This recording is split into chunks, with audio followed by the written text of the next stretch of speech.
लड़ाई होत रहे बला का वापर बात ठीक हां सही गावत रहे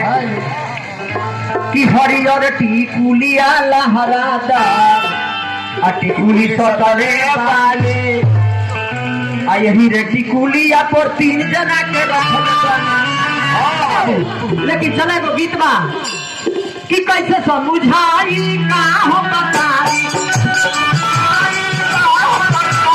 कैसे समझाई का हो बताई केहू पर लखई दबाई गोरी पीर होके रखली टिकुली पर अपना भगा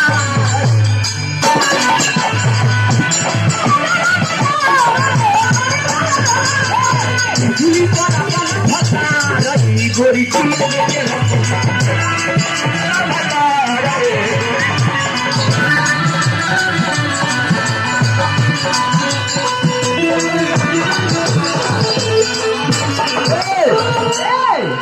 तो अपना जवानी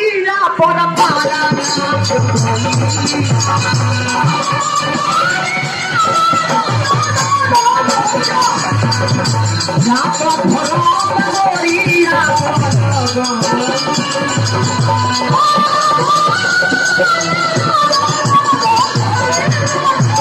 नहीं समझाई नहीं हम बताई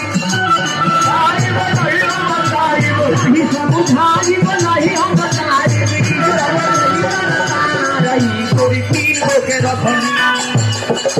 टिकुली पर अपन भटा रही गोरी